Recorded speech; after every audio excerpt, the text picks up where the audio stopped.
اس کے بعد حدیث ہے، حضرت عبداللہ بن عمرو بن عاص رضی اللہ تعالی عنہما سے مروی ہے کہ ایک آدمی نے حضور صلی اللہ علیہ وسلم سے عرض کیا، اسلام کی کون سی چیز سب سے اچھی ہے؟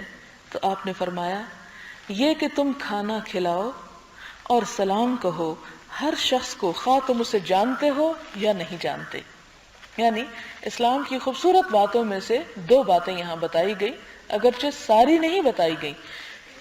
سوال یہ پیدا ہوتا ہے، بعض اوقات آپ لوگ خود حدیث پڑھتے ہیں، کسی حدیث میں ملتا ہے سب سے اچھا کام یہ ہے، دوسری میں ملتا ہے سب سے اچھا کام یہ، اور آپ کہتے ہیں میں تو کنفیوز ہو گئی ہوں کہ اچھا یہ ہے یا یہ ہے، مجھے اب کون سا کرنا چاہیے۔ تو بات یہ ہے کہ آپ صلی اللہ علیہ وسلم کے فرمان کے مطابق مختلف اچھے کام ہم تک پہنچے ہیں۔ وہ مختلف کیوں ہیں؟ کسی کو ایک بات کسی کو دوسری کیوں بتائی گئی؟ اس میں آپ صلی اللہ علیہ وسلم کا طریقہ تعلیم اور حکمت تبلیغ مد نظر ہے کہ ایک شخص جو اور کچھ نہیں کر سکتا، سلام ہی کر سکتا ہے، تو اس کو سلام کرنا سب سے اچھی بات بتا دی گئی کہ تم یہ کر لو۔ ایک دوسرے کے پاس مال بہت ہے تو اسے مال خرچ کرنے کا بتا دیا گیا۔ اسی طرح حتیٰ کہ مال خرچ کرنے میں بھی مختلف صحابہ کرام سوال کرتے ہیں کہ کون سا طریقہ مال خرچ کرنے کا سب سے اچھا ہے، تو آپ اس کے جواب میں مختلف طریقے بتاتے ہیں۔ مختلف احادیث میں مختلف چیزیں بتائی گئی ہیں۔ اب انسان سوچے کہ میں کیا کروں، اس میں سے انسان دیکھ لے کہ اس کے حسب حال کون سی چیز ہے، اس کو کیا سوٹ کر رہا ہے۔ مثلاً آپ دیکھیں کہ غریبوں کو کھلانا، بھوکے کو کھانا کھلانا ایک بہت ثواب کا کام ہے، لیکن اگر آپ کسی ایسے ملک میں رہ رہے ہیں کہ جہاں بھوکا ہے کوئی نہیں، تو ظاہر ہے کہ آپ کے بس میں وہ نیکی کرنا نہیں ہے۔ ایسی صورت میں پھر آپ کیا کریں؟ پھر آپ کوئی اور طریقہ سوچیں گے بھلائی کرنے کا۔ تو یہ دین میں اس سے وسعت پیدا ہوئی۔ دوسری بات ہمیں یہ پتہ چلتی کہ صحابہ کرام کتنے شوقین تھے کہ ہر وقت بہتر سے بہتر اور بہترین کی تلاش میں رہتے تھے۔ مثلاً صرف انہیں یہ نہیں تھا کہ اللہ تعالیٰ نے کہہ دیا کہ نماز پڑھو یا کہا کہ مال خرچ کرو تو ہم بس اٹھا کے خرچ کر دیتے ہیں، جیسے پھر پوچھتے تھے بہتر طریقہ کون سا ہے، اس سے اچھا طریقہ کون سا ہے، تاکہ صرف خرچ نہ کریں بلکہ اعلیٰ درجات کو بھی پہنچے۔ جیسے ہم دنیا کے معاملے میں حریص ہوتے ہیں کہ مثلاً خواتین ہیں، اگر کپڑے کی شوقین ہیں تو یہ کہ اچھا کہاں سے، اور اس سے اچھا کہاں، اور اس سے اچھا کہاں، اور وہاں جا کے خریدیں کہ جہاں سب سے اچھا ہو۔ تو اسی طرح ہر چیز کے معاملے میں دنیا کے ہم بہترین کی تلاش میں رہتے ہیں، لیکن یہ ضرور سوچنا چاہیے کہ جن چیزوں کی بہترین کے لیے ہم تلاش بھی کرتے ہیں اور کوشش بھی کرتے ہیں وہ سب کچھ تو یہی رہ جائے گا، لیکن وہ جو ساتھ جائے گا اور وہاں انسان چاہے گا کہ اس کا گھر سب سے اچھا ہو، کہ جو گھر کبھی ختم نہیں ہوگا اور جو کبھی ضائع نہیں ہوگا، تو اس معاملے میں بھی یعنی نیکی صرف یہ نہیں کہ نیکی کر لی جائے، بلکہ نیکی کرتے ہوئے بھی یہ دیکھا جائے کہ اس سے بہتر طریقہ کیا ہے نیکی کرنے کا، اور اس تک پہنچنے کی کوشش کی جائے۔ اسی کے بارے میں قرآن پاک میں آتا ہے وَفِي ذَلِكَ فَلْيَتَنَافَسِ الْمُتَنَافِسُونَ، کہ ایک دوسرے کا مقابلہ کرنے والوں کو اس معاملے میں یعنی نیکی کے معاملے میں آگے بڑھنا چاہیے۔ اور اسی طرح فَالسَّابِقُونَ السَّابِقُونَ، کہ آگے بڑھنے والے تو آگے بڑھنے والے ہی ہیں، یعنی قیامت کے دن ان کے درجات تو ہیں ہی بلند۔ تو یہاں پر بھی دو باتوں کا ذکر ہے کہ کھانا کھلاؤ اور ہر ایک کو سلام کرو، جس کو تم پہچانو اس کو بھی، اور جس کو نہیں پہچانتے اس کو بھی سلام کرو۔ یعنی اتنا بہترین اخلاق سکھایا گیا، اور اگر یہ چیز معاشرے کے اندر عام ہو جائے تو آپ دیکھیں کہ معاشرے کے اندر بہت سی نفرتیں اور کدورتیں خود بخود ختم ہونے لگے، کیونکہ انسان کے دل میں بعض اوقات کسی کے بارے میں کچھ میل آ جاتی، کسی کے بارے میں بدگمانی آ جاتی، لیکن جب وہ آپ کو آ کے سلام کر لیتا ہے یا آپ آگے بڑھ کے اس کو سلام کر دیتے تو وہ دلوں کی کدورت خود بخود دھل جاتی۔ کیونکہ جب ڈسٹنس آ جاتا ہے، جب کمیونیکیشن نہیں رہتی، تو بہت سی غلط فہمیاں ہونے لگتی ہیں، اور وہ شیطان کے ڈالے ہوئے وسوسے ہوتے ہیں جن کی کوئی حقیقت نہیں ہوتی۔ تو ایسی صورت میں جب انسان ایک دوسرے کو سلام کرتا ہے، ہاتھ بڑھاتا ہے، تو اس سے دل بھی قریب آتے ہیں۔ اگلی حدیث میں ہے، حضرت ابو ہریرہ سے مروی ہے کہ حضور صلی اللہ علیہ وسلم نے فرمایا، جب اللہ تعالیٰ نے آدم علیہ السلام کو پیدا فرمایا تو انہیں حکم دیا کہ جاؤ اور فرشتوں کی اس بیٹھی ہوئی جماعت کو سلام کرو۔ یعنی آدم علیہ السلام جب پیدا ہو کے دنیا میں انہوں نے آنکھ کھولی تو سب سے پہلا کام جو کروایا گیا وہ سلام ہی تھا۔ اسی طرح ہمارے جو بچے بولنے کی عمر کو پہنچ جائیں تو ہمیں بھی انہیں سلام سکھانا چاہیے، اور ہمارے ہاں فخر سمجھا جاتا ہے ہائے اور ہیلو پہ، لگتے تو بڑے خوبصورت ہیں کیونکہ وہ خوبصورت بنا دیے گئے ہیں ہمارے لیے، لیکن میننگ لیس ہیں۔ تو اور اس میں بچوں کو سکھانے کا طریقہ یہ نہیں کہ آپ انہیں ڈکٹیٹ کریں کہ کہو سلام کرو سلام، نہیں، آپ انہیں خود آگے بڑھ کر کریں، جیسے حضور صلی اللہ علیہ وسلم کا طریقہ تھا کہ وہ بچوں کو خود سلام کرتے تھے، جس سے بچوں کو پھر، کیونکہ بچے تو ہر چیز میں کاپی کرتے ہیں، آپ ابتدا کریں گے تو وہ آپ کے پیچھے چل پڑیں گے۔ تو یہاں پر بھی حضرت آدم کو فرمایا کہ سب سے پہلے جا کے ان کو فرشتوں کو سلام کرو اور غور سے سنو کہ وہ تمہیں کیا جواب دیتے ہیں، کیونکہ وہی تیرا اور تیری اولاد کا سلام ہے۔ حضرت آدم علیہ السلام نے فرشتوں سے کہا السلام علیکم، تو انہوں نے جواب دیا السلام علیکم ورحمۃ اللہ، اور انہوں نے ورحمۃ اللہ کے الفاظ زیادہ کہے۔ یہ بالکل اس آیت کی تفسیر ہے کہ یا اتنا، یعنی اس سے بہتر جواب دو یا اتنا تو کرو کہ جتنا کسی نے کہا۔ تو فرشتوں نے ایک لفظ اضافہ کیا کہ تم پہ سلامتی بھی اور اللہ کی رحمتیں بھی نازل ہوں۔ اس سے آپ دیکھیں کہ ذرا تصور میں لائیں کہ کس طرح اللہ تعالیٰ نے حضرت آدم علیہ السلام کو پیدا کیا، پھر اس میں خاص روح پھونکی، شعور اور عقل عطا کیا، خوبصورت شکل دی، اور پھر تمیز اور تہذیب اور اخلاق بھی سکھایا۔ یوں محسوس ہوتا ہے جیسے والدین اپنے بچے کو کہتے ہیں کہ جاؤ فلاں کو سلام کرو، تو بالکل اسی طرح اللہ تعالیٰ حضرت آدم علیہ السلام کو کہتے ہیں کہ جاؤ اور فرشتوں کو سلام کرو۔ اور پھر جس طرح ماں باپ اپنے بچوں کو مزید سکھاتے ہیں کہ جو وہ کہیں وہ یاد رکھنا، اسی طرح آدم علیہ السلام کو بھی کہا گیا کہ جو ان کا جواب ہوگا وہی تمہارے اور تمہاری اولاد کے کام آئے گا۔ اس کے بعد اگلی حدیث ہے حضرت ابی عمارہ براء بن عازب رضی اللہ تعالی عنہما سے مروی ہے، فرمایا ہمیں حضور صلی اللہ علیہ وسلم نے 7 چیزوں کا حکم دیا ہے۔ نمبر 1 مریض کی بیمار پرسی کرنا، نمبر 2 جنازوں کے ساتھ جانا، نمبر 3 چھینکنے والے کو یرحمک اللہ کہنا، کمزور کی مدد کرنا، مظلوم سے تعاون کرنا یعنی جس پہ ظلم کیا جائے اس کی مدد، سلام کو پھیلانا، قسم کھانے والے کی قسم کو پورا کرنا، یعنی اگر کوئی شخص قسم دے تو اس قسم کو پورا کیا جائے، یعنی عہد پورا کیا جائے۔ اگلی حدیث حضرت ابو ہریرہ سے مروی ہے، فرماتے ہیں کہ حضور صلی اللہ علیہ وسلم نے فرمایا تم جنت میں داخل نہیں ہوگے جب تک تم ایمان نہ لاؤ، اور تم مومن نہیں ہو سکتے جب تک کہ تم ایک دوسرے سے محبت نہ کرو۔ کیا میں تم کو ایسی چیز بتاؤں جس پر تم عمل کرو تو ایک دوسرے سے محبت کرنے لگو؟ اپنے درمیان سلام کو پھیلاؤ۔ اب دیکھیں صحیح مسلم کی روایت ہے، اور ذرا ابتدا سے دیکھیں کہ پہلی بات یہ ہے کہ تم جنت میں داخل نہیں ہوگے جب تک مومن نہ ہوئے، اور تان کہاں جا کے ٹوٹتی ہے؟ سلام پر۔ تو گویا سلام کرنا ایمان میں اضافے کا سبب ہے اور ایمان کے کمال کا ذریعہ ہے اور انسان کو جنت تک پہنچانے کا سبب۔ اور پھر مومن کا شعار کیا ہے کہ وہ باہم محبت کرنے والے ہوں۔ ایک اور حدیث میں آتا ہے آپ صلی اللہ علیہ وسلم نے فرمایا کہ قیامت کے دن تم میں سب سے زیادہ میرے قریب وہ لوگ ہوں گے اپنے بیٹھنے کے اعتبار سے اور مجلس کے اعتبار سے کہ جو عاجز مزاج ہیں، یعنی عاجزی کے ساتھ دوسروں سے پیش آتے ہیں، تحمل کے ساتھ پیش آتے ہیں، اور الذین یألفون ویؤلفون، جو دوسروں سے محبت کرتے ہیں اور دوسرے بھی ان سے محبت کرتے ہیں، یعنی لوگوں کے دلوں میں بھی ان کی محبت ہے اور وہ بھی لوگوں کو چاہتے ہیں، کیونکہ چاہنے کا کام یک طرفہ نہیں ہو سکتا۔ آپ کسی سے محبت ڈیمانڈ نہیں کر سکتے کہ لوگوں مجھ سے محبت کرو، یہ طریقہ نہیں ہو سکتا۔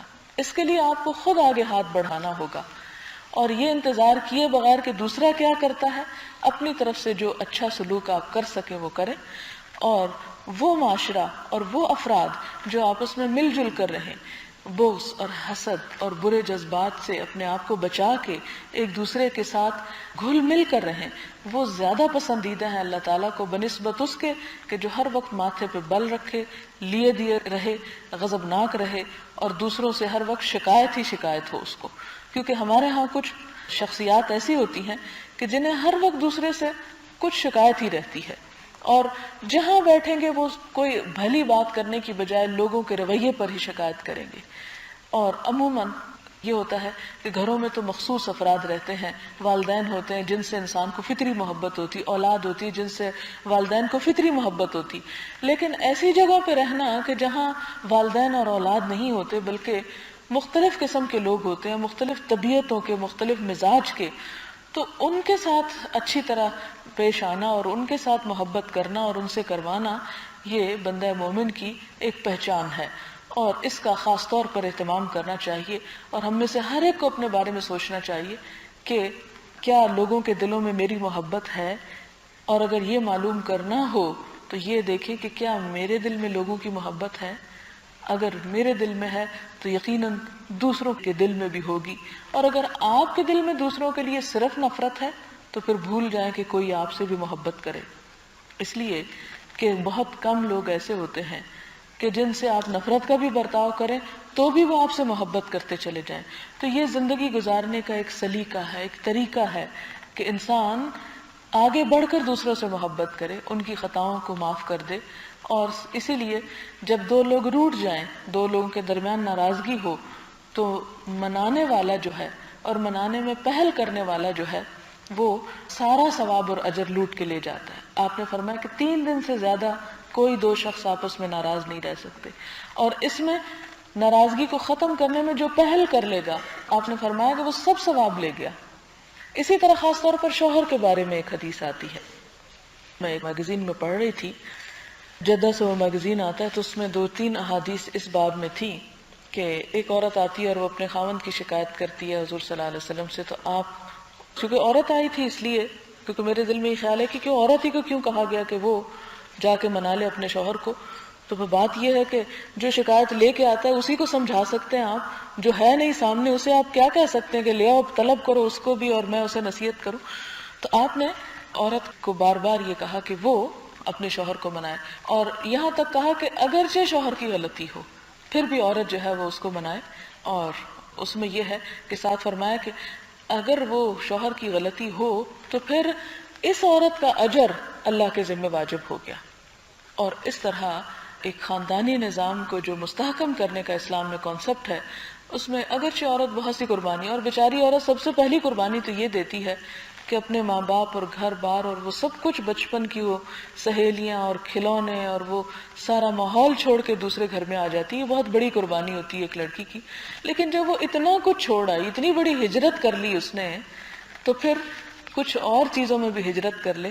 اور وہ ہجرت یہ ہے کہ اپنی ناپسندیدہ چیزیں جو ہیں ان کو، اور ایسے کام کے جن کو وہ نہیں کرنا چاہتی ان کو کسی حد تک گوارا کر لے. تو اس سے ازدواجی زندگی کی اونچ نیچ میں بہت فرق آتا ہے. اور یہ درست بات ہے کہ انسان پر جب زیادتی ہوتی ہے خاص طور پر، تو انسان کے اندر نفرت کا لاوا ابلنے لگتا ہے، اور انسان جو ہے بعض اوقات اپنی نفرت پر قابو بھی نہیں پا سکتا.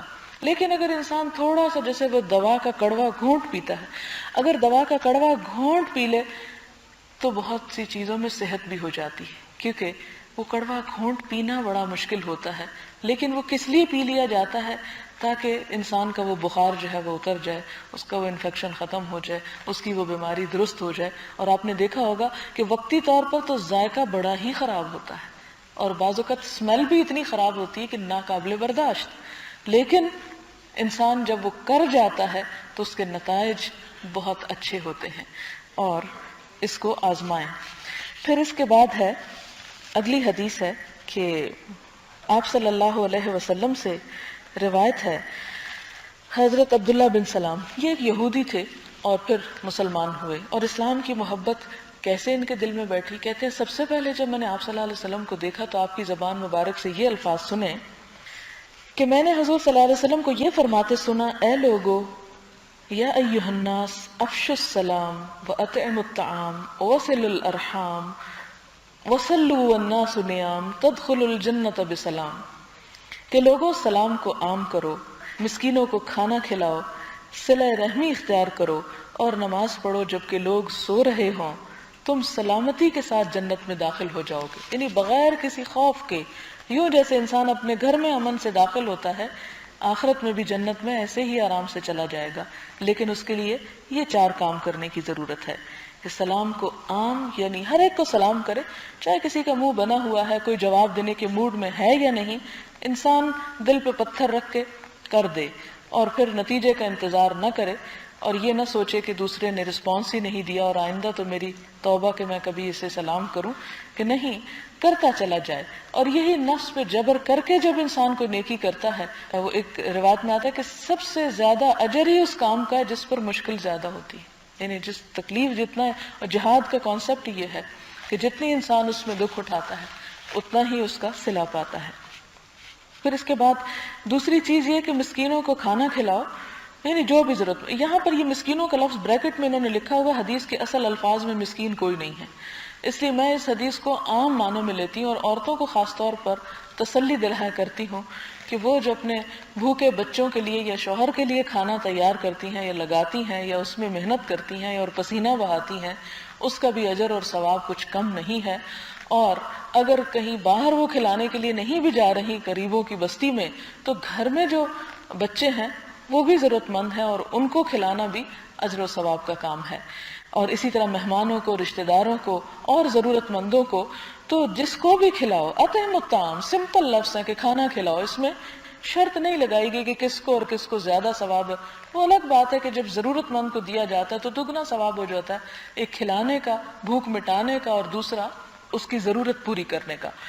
اور پھر اسی طرح صلہ رحمی اختیار کرو کہ رشتہ دار اگر تمہارے ساتھ اچھا سلوک نہیں بھی کرتے تو تم اپنی طرف سے اچھا کرتے رہو. تم اپنے سلوک کو یہ مت سوچو کہ وہ مجھ سے اچھا کریں گے تو میں ان سے اچھا کروں گا، نہیں کریں گے تو نہیں. جس طرح انسان دوستوں کی خاطر، بعض اور رشتوں کی خاطر باتیں سہ جاتا ہے، اسی طرح انسان اپنے رشتہ داروں کی بھی سہ جائے، کیونکہ رشتہ داروں میں اتنی کلوزنس ہوتی ہے کہ اس میں بعض اوقات ایسی باتیں سننی پڑ جاتی ہیں کہ جو انسان دوسرے سے ایک ڈسٹنس کے ساتھ ہی کرتا ہے، تو معاملات زیادہ بگڑتے ہیں. اور نماز پڑھو جب کہ لوگ سو رہے ہوں، یعنی تہجد کی طرف اشارہ ہے. فرمایا یہ صفات جس میں آ گئیں وہ بے خوف ہو گیا. اگلی روایت حضرت طفیل بن ابی کعب سے ہے کہ وہ حضرت عبداللہ بن عمر کے پاس جاتے تو وہ ان کو ساتھ لے کر بازار چل پڑتے. راوی کہتے ہیں جب ہم چل پڑتے تو حضرت عبداللہ جس ردی فروش، دکاندار یا مسکین کے پاس سے گزرتے اس کو سلام کہتے. طفیل کہتے ہیں ایک دن میں حضرت عبداللہ کے پاس گیا تو انہوں نے مجھے ساتھ بازار چلنے کو کہا. میں نے عرض کیا آپ بازار جا کر کیا کریں گے؟ وہاں آپ نہ تو خریداری کے لیے رکتے ہیں، نہ سامان کے بارے میں پوچھتے ہیں، نہ کوئی بھاؤ کرتے ہیں، نہ بازار کی مجلس میں بیٹھتے ہیں.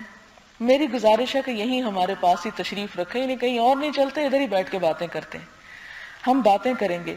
فرمایا اے بڑے پیٹ والے، اور طفیل کا پیٹ ذرا بڑا تھا، ہم صرف سلام کی غرض سے جاتے ہیں، یعنی ہمارا کام بازار میں جا کے کچھ خرید و فروخت کرنا نہیں. اور اس میں ایک واک کا بھی تصور پایا جاتا ہے کہ چلتے پھرتے چلے جائیں ایک، اور ساتھ ہی سلام کر کے نیکیاں کماتے جائیں. اور ہم صرف سلام کی غرض سے جاتے ہیں، ہم جس سے ملتے ہیں اس کو سلام کہتے ہیں. باب کیفیت السلام، سلام کی کیفیت کا بیان، یعنی کس طرح سلام کرنا چاہیے. مستحب یہ ہے کہ پہلے کہنے والا کہے السلام علیکم یا اس کے ساتھ ورحمۃ اللہ وبرکاتہ، اور جمع کی ضمیر استعمال کرے، کم کا لفظ استعمال کرے، خواہ جس کو وہ سلام کر رہا ہے وہ اکیلا ہی کیوں نہ ہو. اور جواب دینے والا وعلیکم السلام ورحمۃ اللہ وبرکاتہ کہے، اور سلام کرنے والا السلام علیکم کہے گا اور جواب دینے والا وعلیکم السلام، یعنی وہ السلام علیکم بعد میں اور یہ علیکم پہلے اور السلام بعد میں. لفظ وہی ہے لیکن تھوڑا سا ہیر پھیر ہے اور صرف واو کا اضافہ ہے. حضرت عمران بن حسین رضی اللہ تعالی عنہما سے مروی ہے، فرمایا ایک آدمی حضور صلی اللہ علیہ وسلم کی خدمت میں حاضر ہوا اور کہا السلام علیکم. حضور صلی اللہ علیہ وسلم نے اس کا جواب دیا اور وہ شخص بیٹھ گیا. حضور صلی اللہ علیہ وسلم نے فرمایا 10. پھر ایک شخص آیا، اس نے کہا السلام علیکم ورحمۃ اللہ. آپ نے اس کے سلام کا جواب دیا، پھر وہ بیٹھ گیا تو آپ نے فرمایا 20. پھر ایک اور شخص آیا، اس نے کہا السلام علیکم ورحمۃ اللہ وبرکاتہ. آپ نے سلام کا جواب دیا، وہ بیٹھ گیا، آپ نے فرمایا 30. یہ 10 20 30 دراصل نیکیاں تھیں جو ہر ایک کے لیے آپ نے بیان فرمائی. اور اس میں یہ کہ ہر سچویشن اور ہر وقت یہ ممکن نہیں، لیکن جب سب مجلس لگی ہوئی ہو اور ایک بے تکلفی کی فضا ہو تو اس میں لمبا سلام کر لینے میں بھی حرج نہیں ہے، لیکن اسے مذاق نہیں بنانا چاہیے. کیونکہ ہمارے ہاں السلام علیکم کی حد تک تو ٹھیک، لیکن جو ورحمۃ اللہ وبرکاتہ کرتا ہے وہ ایک عموماً مذاق کے انداز میں کیا جاتا ہے، اور شاید کرتے ہوئے ایک جھجک محسوس ہوتی ہے، اس لیے اس کو لائٹلی لیتے ہیں، حالانکہ وہ مزید 20 نیکیوں کا سبب ہے۔ حضرت عائشہ صدیقہ رضی اللہ تعالی عنہا سے مروی ہے، فرماتی ہے مجھے حضور صلی اللہ علیہ وسلم نے فرمایا یہ جبریل تمہیں سلام کہتے ہیں، اور صدیقہ فرماتی ہیں میں نے عرض کیا وعلیہ السلام ورحمۃ اللہ وبرکاتہ۔ کیا خوش قسمت تھے وہ لوگ۔ پھر اس کے بعد ایک اور حدیث ہے، حضرت انس رضی اللہ تعالیٰ عنہ سے مروی ہے، حضور صلی اللہ علیہ وسلم جب کلام فرماتے تو اس کو 3 مرتبہ دہراتے تاکہ لوگ آپ کی بات سمجھ سکیں، اور جب کسی جماعت کے پاس تشریف لے جاتے اور انہیں سلام کہتے تو 3 مرتبہ سلام کہتے۔ یہ 3 مرتبہ دہرانے کی بات یہ نہیں کہ آپ اگر ایک جملہ بھی بول رہے ہیں تو 3 دفعہ ہر جملہ بول رہے ہیں، اس سے مراد یہ کہ جب آپ تعلیم دیتے تھے تو اس وقت آپ 3 دفعہ بھی بات فرماتے، اور 3 اس لیے بھی کہ لوگوں کے پاس لکھنے کے لیے کاغذ نہیں ہوتے تھے، آپ کی احادیث کو سن سن کر ہی یاد رکھا گیا۔ تو اس سے آپ دیکھیں کہ اس میں بھی حدیث کی اوتھینٹسٹی کے بارے میں ایک دلیل ملتی ہے کہ سب سے پہلے جب آپ نے سکھائی بات، جیسے کوئی دعا سکھا رہے ہیں یا کوئی بات سمجھا رہے ہیں، تو آپ 1 مرتبہ نہیں 3 مرتبہ تک دہراتے، اور عموماً 3 مرتبہ سنی ہوئی بات جو ہے وہ یاد ہو جاتی ہے۔ پھر اس کے بعد یہ کہ صحابہ کرام اس کو ذہن نشین کر لیتے، حضور صلی اللہ علیہ وسلم جب گھر تشریف لے جاتے تو آپس میں بیٹھ کر پھر انہی باتوں کو دہراتے اور ایک دوسرے کی غلطیاں نکالتے کہ آپ نے یہ نہیں یہ فرمایا تھا، اسی لیے آپ کی احادیث پر لفظ بلفظ روایت ہوئیں۔ اس کے بعد اگلی حدیث ہے کہ حضرت مقداد رضی اللہ تعالیٰ عنہ سے مروی ہے، وہ اپنی طول حدیث میں بیان کرتے ہیں ہم حضور صلی اللہ علیہ وسلم کے حصے کا دودھ رکھ دیتے تھے، آپ رات کو تشریف لاتے تو سلام کہتے، آپ سونے والوں کو نہ جگاتے اور جو جاگ رہے ہوتے ان کو آپ سلام کے الفاظ سناتے۔ پس ایک دن حضور صلی اللہ علیہ وسلم تشریف لائے اور اسی طرح سلام کہا جس طرح سلام کہا کرتے ہیں۔ یہاں ایک بات یہ پتہ چل رہی ہے کہ سلام صرف جاگتے لوگوں کو کرنا چاہیے، یہ نہیں کہ انسان لیٹ نائٹ گھر آئے اور پھر ایک ایک کو جگا کے کہے کہ السلام علیکم، اس آنے کی اطلاع نہیں دینی چاہیے، نہیں دوسروں کو نیند سے ڈسٹرب نہ کیا جائے، اور پھر آہستہ آواز میں بھی سلام کیا جائے۔ حضرت اسماء بنت یزید رضی اللہ تعالی عنہا سے مروی ہے کہ حضور صلی اللہ علیہ وسلم ایک دن مجلس میں سے گزرے، عورتوں کی ایک جماعت بیٹھی تھی، آپ نے سلام کے ساتھ ہاتھ کا اشارہ کیا، کیونکہ زیادہ لوگ تھے اور آپ گزر رہے تھے۔ 2 باتیں اس سے پتہ چلتی، ایک تو یہ کہ مرد عورتوں کو سلام کر سکتے ہیں، یعنی جیسے بیٹھی ہیں کہیں اور کوئی مرد آیا ہے تو وہ سلام کر سکتا ہے، اس میں حرج نہیں۔ دوسری بات یہ ہے کہ بعض اوقات سلام کے ساتھ ہاتھ کا اشارہ بھی کیا جا سکتا ہے، اور اس میں یہ ہوتا ہے کہ بعض اوقات لوگ دور ہوتے ہیں اور وہ آپ کے منہ سے نکلے ہوئے الفاظ نہیں سن سکتے، مثال کے طور پہ آپ گاڑی میں بیٹھ چکے ہیں اور رخصت ہو رہے ہیں یا پہنچے ہیں اور شیشے کے باہر آپ کی آواز نہیں جاتی تو ہاتھ سے بھی آپ سلام کر سکتے ہیں، یعنی سلام اور اشارہ دونوں کو جمع کیا گیا ہے یہاں۔ اسی طرح آپ صلی اللہ علیہ وسلم نے فرمایا لوگوں میں سے اللہ تعالیٰ کے زیادہ قریب وہی شخص ہے جو ان کو پہلے سلام کرے، یعنی اللہ تعالیٰ کا پسندیدہ اور قریب کون ہے؟ جو سلام میں پہل کرے، صرف جواب دینے والا نہ ہو بلکہ ابتدا کرنے والا ہو۔ اگلی حدیث ہے حضرت ابی جری الحجیمی رضی اللہ تعالیٰ عنہ سے مروی ہے، فرمایا میں حضور صلی اللہ علیہ وسلم کی خدمت میں حاضر ہوا اور عرض کیا علیک السلام یا رسول اللہ، آپ نے فرمایا علیک السلام نہ کہو کیونکہ یہ مردوں کا سلام ہے، یعنی قبرستان میں اس طرح کا سلام کہتے ہیں، زندہ لوگوں کو اس طرح کا سلام نہیں کہا جاتا۔ اور یہاں پر نام لے کے بھی اس نے کہا جس سے اگلے آداب میں وہ بات آ جائے گی۔ حضرت ابو ہریرہ سے روایت ہے سوار پیادے کو سلام کرے، پیدل چلنے والا بیٹھے ہوئے کو سلام کرے۔ اب ذرا یہ نوٹ کر لیں کہ سوار یعنی جو گاڑی پر ہے یا کسی اور سواری پر ہے تو وہ رستے میں جو پیدل جا رہے ہیں سوار کو سلام کرنا چاہیے۔ کیوں؟ اس کی وجہ یہ ہے کہ سوار تیزی سے گزر جائے گا، اور جو پیدل چلنے والے ہیں اگر وہ سوار کو سلام کریں گے تو اس میں کئی قسم کی مشکلیں پیش آ سکتی ہیں، ہو سکتا ہے کہ وہ تیزی میں وہ سن نہ سکے۔ اور دوسری بات یہ کہ جب انسان سواری پر ہوتا ہے تو بعض اوقات پیدل چلنے والے اسے اپنے سے کمتر نظر آتے ہیں، تو اس تکبر کو ختم کرنے کے لیے بھی اسے حکم دیا گیا کہ وہ سلام کرے۔ اسی طرح پیدل چلنے والا بیٹھے ہوئے کو سلام کرے، یعنی آنے والا مجلس کو، تھوڑے آدمی زیادہ آدمیوں کو سلام کریں، یعنی ایک جب آئے تو وہ سلام کرے، نہ کہ سب. جیسے عموماً ہمارے یہاں اسکولوں میں کیا ہوتا ہے، ٹیچر کلاس میں داخل ہوتا ہے اور سب بچے سلام کرتے ہیں، حالانکہ اس کے الٹ ہونا چاہیے. ٹیچر کو سلام کرنا چاہیے، جیسے کہ حضور صلی اللہ علیہ وسلم خود بچوں کو سلام کرتے تھے، اور بچوں کو اس کا جواب دینا چاہیے. اسی طرح بخاری کی ایک روایت میں یہ الفاظ بھی کہ چھوٹا بڑے کو سلام کرے، یعنی بچوں کو یہ سکھانا چاہیے کہ وہ بڑوں کو سلام کریں، لیکن بڑوں کے بھی بچوں کو سلام کرنے میں حرج کو نہیں، خصوصاً جب بچے زیادہ اور بڑا ایک ہو، اور دوسری طرف جب سکھانے کا موقع ہو. حضرت ابو امامہ سدی بن اجلان الباہلی سے روایت ہے، فرماتے ہیں کہ حضور صلی اللہ علیہ وسلم نے فرمایا، لوگوں میں سے اللہ تعالیٰ کے زیادہ قریب وہ شخص ہے جو سلام میں پہل کرے. اسی طرح ابو امامہ سے روایت ہے، عرض کیا گیا یا رسول اللہ، دو آدمی آپس میں ملے تو کون پہلے سلام کرے؟ فرمایا جو ان میں سے اللہ تعالیٰ کے زیادہ قریب ہے وہ پہل کرے. اگلا باب ہے باب استحباب اعادت السلام علی من تکرر لقاؤه علی قرب بان دخل ثم خرج ثم دخل فی الحال او حال بینہما شجرۃ ونحوها. تھوڑی دیر میں اگر دوبارہ ملاقات ہو، مثلا اندر داخل ہو پھر باہر نکلے، اور ساتھ ہی پھر اندر داخل ہو، یا ان کے درمیان درخت حائل ہو جائے، تو ان تمام صورتوں میں دوبارہ سلام کرنا مستحب ہے، لازم نہیں، فرض نہیں، لیکن اگر کوئی کرے تو پسندیدہ ہے. حضرت ابو ہریرہ سے روایت ہے کہ نماز میں بھول جانے والے آدمی کی حدیث میں بیان کرتے ہیں کہ وہ شخص آیا، اس نے نماز پڑھی، پھر حضور کی خدمت میں حاضر ہوا اور سلام عرض کیا. آپ نے سلام کا جواب دیا اور فرمایا واپس جاؤ اور نماز پڑھو کیونکہ تم نے نماز ٹھیک نہیں پڑھی. وہ شخص لوٹ گیا اور نماز پڑھی، پھر آیا اور حضور صلی اللہ علیہ وسلم کی خدمت میں سلام کیا، حتیٰ کہ اس نے 3 مرتبہ ایسا کیا. آپ ایک جگہ تشریف فرما تھے، ایک شخص نماز پڑھ رہا تھا، آپ نے دیکھا کہ وہ تیز تیز نماز پڑھا، جلدی جلدی نماز پڑھ کے وہ آپ کے پاس آیا، اس نے سلام کیا، تو آپ نے فرمایا صلی فإنک لم تصلی، نماز پڑھو اس لیے کہ تمہاری نماز نہیں ہوئی. پھر پڑھی، پھر اسی طرح، پھر تیسری مرتبہ، تو پھر آپ نے اس کو طریقہ بتایا کہ نماز جو ہے وہ کس طرح ہوتی ہے.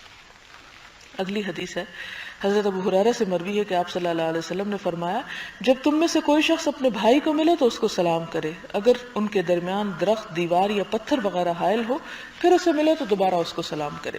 لیکن یہ فرض کے درجے میں نہیں، مستحب کے درجے میں ہے. اسی طرح جب گھر میں داخل ہو تو سلام کیا جائے. پیچھے یہ آیت تو گزر چکی ہے کہ فَإِذَا دَخَلْتُمْ بُيُوتًا فَسَلِّمُوا عَلَىٰ أَنفُسِكُمْ تَحِيَّةً مِّنْ عِندِ اللَّهِ مُبَارَكَةً طَيِّبَةً.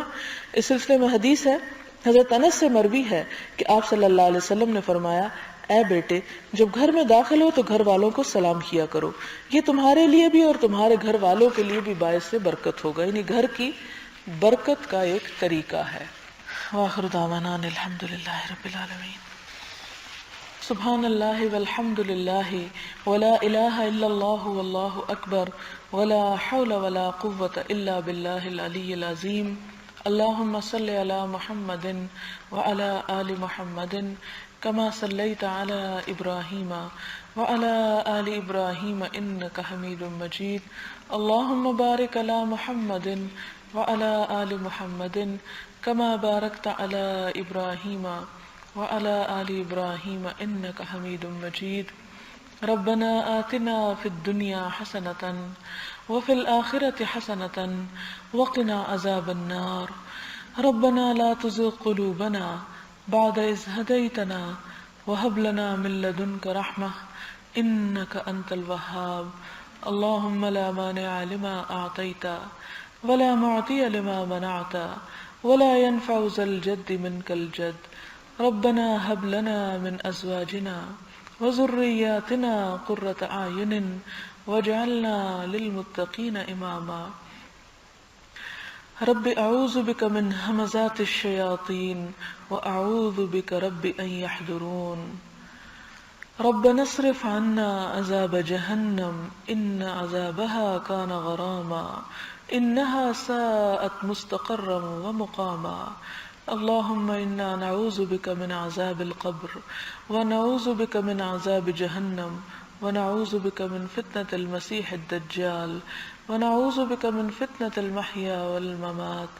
اللهم إنا نعوذ بك من المأسم والمغرم.